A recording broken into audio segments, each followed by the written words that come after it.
देख रहे हैं राइट इंडिया प्लस। इस वक्त मौजूद हूँ मैं बदरपुर के खड्डा कॉलोनी एरिया में और जैसे कि यहाँ से अभी हाल ही में पार्षद का चुनाव हुआ था और यहाँ से हेमा श्रीचंद भोरा जी विजय हुई थी और जिस टाइम चुनाव चल रहे थे उस टाइम बहुत बड़े बड़े वादे किए जा रहे थे सफाई व्यवस्था को लेकर कि जो पूर्व यहाँ के निगम पार्षद थे वो सफाई नहीं करते थे क्योंकि वो बीजेपी के थे। आम आदमी पार्टी को मौका दीजिए, आम आदमी पार्टी आपको शिकायत का मौका नहीं देगी। तो चुनाव गए हुए भी 3 से 4 महीने हो चुके हैं। सफाई व्यवस्था का हाल मैं आपको दिखाना चाहूंगी, जरा नजर मारिए इस साइड में। इसमें इतनी गंदगी है कि काई पड़ी हुई है। यहाँ के लोगों का कहना है कि कई बरसों से यहाँ सफाई नहीं हुई है, पानी की निकासी नहीं है क्योंकि नालियां जाम है, इसलिए नालियां ओवरफ्लो होकर रोड पे ही बहती हैं। यहाँ से लोगों का निकलना दुश्वार हो रहा है। छोटे छोटे बच्चे यहाँ कॉलोनियों में रहते हैं और स्कूल जाने के टाइम पर उनके जो शूज होते हैं, ठीक है, वो गंदे हो जाते हैं। आपको पता है कि अगर पैर गंदे हो जाते हैं तो बीमारियां पैर से ही स्टार्ट होती हैं और स्कूल के अंदर भी गंदे शूज के साथ में एंट्री नहीं होती है। और तो हम आपको यहाँ से निकलने का रास्ता दिखाते हैं। आप देखिएगा यहाँ पर इतनी ज़्यादा काई पड़ी हुई है कि यहाँ से निकलना मैं क्या बताऊँ आपको, आप खुद देख सकते हैं यहाँ के सिचुएशन। मतलब यहाँ पर लोगों ने अपनी सुविधा के लिए ये ईंटें रखी हुई हैं। अगर मैं इस ईंटों पे चलूँ और मेरा थोड़ा सा बैलेंस बिगड़े तो डेफिनेटली मैं नीचे गिर जाऊँगी। पतले लोग तो यहाँ से मैं एक बार को कह सकती हूँ कि निकल सकते हैं, लेकिन मेरे जैसी मोटी लड़की और मेरे से भी ज़्यादा हैवी हो सकते हैं लोग, तो निकलना बहुत मुश्किल होता है यहाँ से। मच्छरों का हाल आप देख सकते हैं क्योंकि गर्मियाँ स्टार्ट हो गई हैं आनी और मच्छरों का हाल बहुत बुरा है यहाँ पर। बहुत ज़्यादा मच्छरों का हाल इतना है कि बहुत ज़्यादा आतंक मच्छरों का मरा हुआ है। अभी हाल ही के अंदर बीमारी चली है कोरोना और डेंगू से, तो आप लोग परिचित हैं ही हैं। तो साफ सफाई करने के बजाय यहाँ पर गंदगी का अंबार आप देख सकते हैं। ये है वादे हेमा श्रीचंद भोरा के, जो चुनाव से पहले बहुत बड़े बड़े वादे किए जा रहे थे। हकीकत धरातल पे आपके सामने है। यहाँ रहने वाले लोगों से बातचीत करने की कोशिश करते हैं, किस तरह से वो यहाँ पर रह पा रहे हैं, क्या कहना चाहेंगे, क्या कहना चाहेंगे माता जी? जो कहना चाहता बेटा, घर में पानी जातो, जब दीवार में पानी जातो, परेशान है। कहाँ तक हाथ पाए धो में इतने परेशान, मच्छर सारे भी अंदर घुस जाते। गंदकाई के मारे टट्टी चलती है, मिट्टी चलती है, काई चलती है, बच्चे गिर जाते हैं, फिर माँ उसको मारती हैं। वो तो मारेंगी, खिसिया के गंदे में जाते हैं बच्चे, कहाँ जाए बच्चे। तो माता जी ये बताएं, जो यहाँ के जब चुनाव हुए थे पार्षद के, उस टाइम वोट लेने के लिए आए थे आम आदमी पार्टी के, तो कुछ वादे तो किए होंगे ना? बेटा जहाँ वोट लेने के लिए आते हैं आम आदमी के लिए, आम आदमी के वोटन वाले, तो बे भड़ुआ जिस गली में नाली से हाथ नहीं लगाते, सड़क से नहीं हाथ लगाते, वे कुत्ते हैं, वोट मांग पे आते हैं जहाँ। और उन्हें हमने कई बार जिताया, 150 औरत आदमी ने केजरीवाल को पहली बार जिताया, हर बार उसे वोट देते हैं। वो दुनिया में तो सफाई करता है, जिस गली में उसका मेंबर है उसी गली में गंदगी रखता है। तो देख रहे हैं कितना आक्रोश माता जी के चेहरे से दिख रहा है। और हो भी क्यों ना, रोजाना निकलना बढ़ना, यहाँ से रोज का निकलना बढ़ना है और निकलने बढ़ने के रास्ते की ही अगर ये हाल है तो क्या कह सकते हैं। उनका भी ऐसा कहना है कि जो यहाँ के निगम पार्षद थे, जब वोट लेने आए थे तब बहुत सारे वादे उन्होंने किए थे। हाँ माता जी, हमारे बुढ़े लड़के आते हैं, ठेली बिल्कुल बुजुर्ग हैं और जहाँ नाली में गिर जाते हैं। अब बताओ केजरीवाल देखे या उन्हें तो पैसे दे दे तो वे तो अपना पेट भर लेते वहाँ बैठ के, और जहाँ कोई ना देखे आता है। तो माता जी बहुत आक्रोश में है और होना भी चाहिए। इवन मैं भी यहाँ से निकल नहीं पा रही हूँ, मुझे भी लग रहा है कि यहाँ से ना मेरा बैलेंस बिगड़े और मैं सीधा कीचड़ में जाऊँ, मेरे सारे कपड़े गंदे हो जाएं। तो यहाँ पे जो लोग रहते हैं उनका क्या हाल होगा आप समझ सकते हैं। माता जी ने जैसे बताया कि उनके जो हस्बैंड हैं रेडी लेकर आते हैं और रात का टाइम होता है, कीचड़ गंदगी, इतनी फिसलन, इतनी कीचड़, इतनी गंदगी, इतनी फिसलन यहाँ पर है, तो लोग बार बहुत ज़्यादा परेशान हो जाते हैं, वो गिर जाते हैं कई बार अक्सर।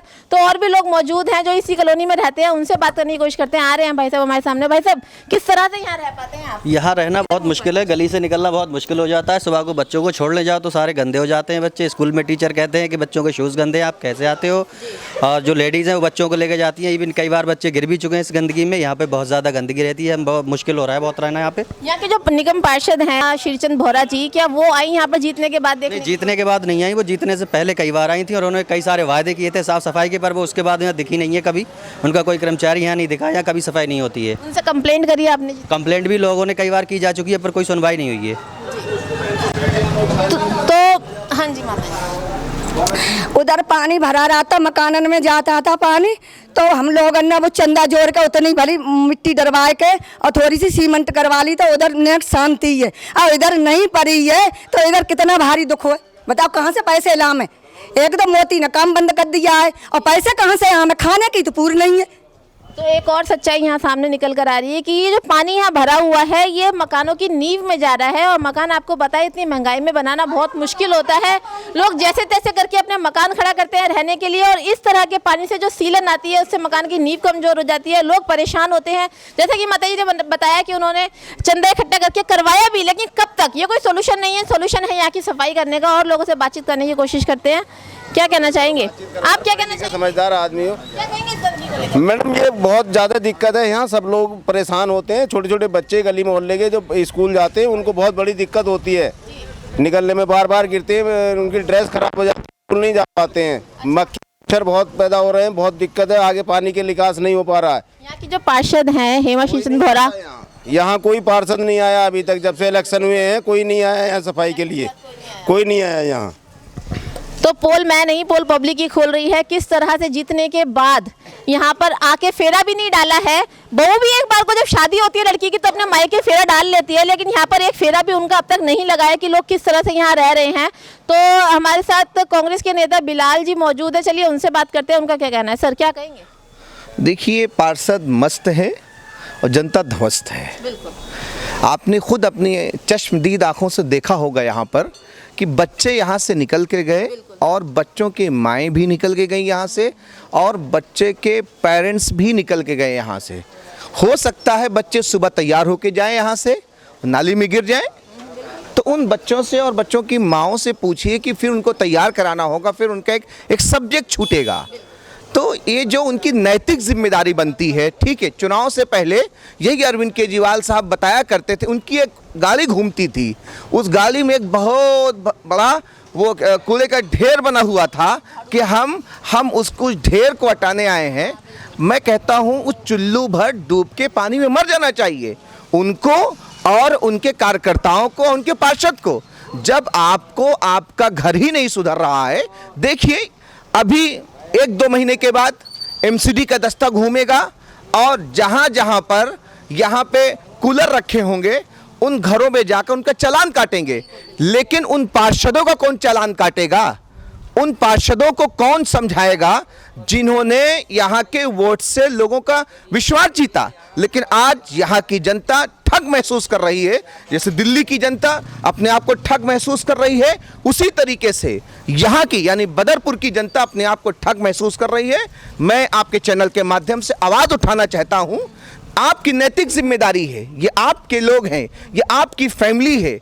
अगर आप इनको नहीं समझेंगे तो आने वाला कल आपके सामने होगा, आप उसको देख सकते हैं। खुद हमें देख रहे पिछले कई सालों से, यानी 1 नहीं 2 नहीं 3 नहीं, हम 6, 7, 8 सालों से अपने कॉलोनी में हम बहुत ही कार्यरत हैं, और आपके चैनल में खुद हमारे वो कार्य नोट भी होंगे और कहीं उसको आप दिखा भी सकते हैं। लेकिन हम कब तक गवर्नमेंट का जो फंड आता है वो जो हमारे नाम से आता है, जो जनता के नाम से आता है, वो कहीं ना कहीं मिसयूज हो रहा है, वो एडवर्टाइजमेंट में जा रहा है। इसीलिए दिल्ली की जनता अपने आप को ठग महसूस कर रही है। और मैं बताना चाहता हूं कि यहां पर कोई भी घर बनता है तो घर बनते बनते एमसीडी के लोग घूमते रहते हैं। जैसे चींटी होती है, चींटी की जो सूंघने की सलाहियत होती है वो पहचान जाती है कि यहाँ पर मिठाई का टुकड़ा पड़ा हुआ है। इसी तरीके से पार्षद के वो लोग जो यहाँ पर गुंडों की तरह घूम रहे हैं कि कहाँ पर मकान बन रहा है, कहाँ पर एमसीडी के मकान बन रहे, जहाँ पे समरसेबुल लग रहा है वहाँ पे उगाई का काम कर रहे हैं। वो जब उनके पास कोई सफाई के लिए जाता है कहते हैं हमारा मेयर नहीं बना है, डिप्टी मेयर नहीं बना है, स्क्रीन कमेटी का चेयरमैन कोई नहीं बना है।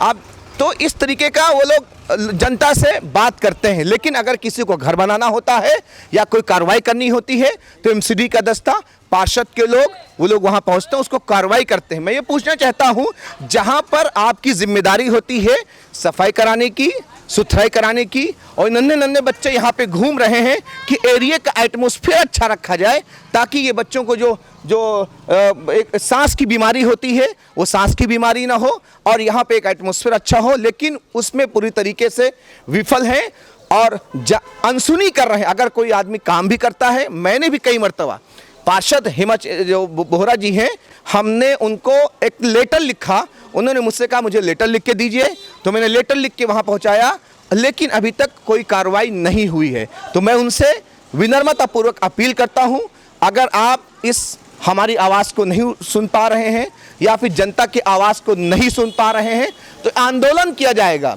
जिस तरीके से आपने बीजेपी के पार्षद जो उस वक्त हुआ करते थे, आपने एक दिखावा किया था, और हम यहाँ की जनता को ले जाएंगे और यहाँ का जो कूड़ा है आपके घर के बाहर डलवाएंगे, जाके बताएंगे कि यहाँ पे जनता किस तरीके से रह रही है और आप अपने यहाँ कैसे साफ सुथराई से रह रहे हैं। इसलिए आपके लोग हैं, आपकी फैमिली है, आपकी जनता है, आप उनका पूरा ख्याल रखें। सर, जैसे कि इससे पहले यहाँ पूर्व पार्षद बीजेपी के थे, उनका ऐसा कहना था क्योंकि ये मुस्लिम एरिया है और यहाँ से मुझे वोट नहीं मिलते हैं, इसलिए मैं सफाई नहीं कराता। क्या लगता है आपको, हेमा श्रीचंद भोरा जी भी उनके नक्शे कदम पे चल रही हैं? देखिए, कभी जो यहाँ के जो पार्षद रहे हैं, हमें कभी ऐसा कोई जवाब नहीं मिला है और नहीं उन्होंने ऑन रिकॉर्ड ऑफ रिकॉर्ड उन्होंने हमसे इस तरह कहा है। देखिए, यहाँ पे सभी लोग मिलके रहते हैं, क्या हिंदू, क्या मुस्लिम, क्या सिख, क्या ईसाई। तो अगर कोई इस तरह की बात करता है तो वो उनकी मानसिकता को दर्शाता है सबसे पहले, कि उनके घर में उनकी परवरिश, उनके पेरेंट्स, उनके घर वालों ने किस तरीके से किया है। अगर कोई ये उठाता है या ये सोच रखता है तो वो देश में रहने के काबिल ही नहीं है। देखिए, जब ये देश आज़ाद हुआ तो सब ने मिल के आज़ाद किया। आप हैं, आप हिंदू समाज से आती हैं, मैं मुस्लिम समाज से आता हूं। आप ही आई हैं यहाँ पर आवाज़ उठाने के लिए। अगर आपको समाज का दर्द ना होता तो आप हमारे पास ना आती। मैं मुस्लिम समाज से हूँ, तो इन चीज़ों को हम किनारे रखते हैं। देख, कॉलोनी का जो भी विकास हो उसको, उस विकास को करवाया जाए, क्योंकि आपको लोगों ने वोट दिया है। इसलिए दिया है कि आपने बहुत बड़े वादे किए थे कि हमें बहुत बड़ा जो कूड़ा घर है उसको हटवाना है और यहाँ का एटमॉस्फेयर अच्छा करना है और लोगों को एक अच्छी व्यवस्था देनी है। वो व्यवस्था आप खुद देख सकती हैं। जो ये लोग कह रहे हैं कि बीजेपी के पार्षद ने या आम आदमी के पार्षद ने इस तरीके से काम कर रहे हैं या करना चाह रहे हैं, तो हम उसको कोई बात ही नहीं, इस बात को हम मानते हैं। उनको काम करना चाहिए आकर, उनको किसी तरीके से बगैर किसी भेदभाव के काम उनको करना चाहिए यहाँ पे आकर।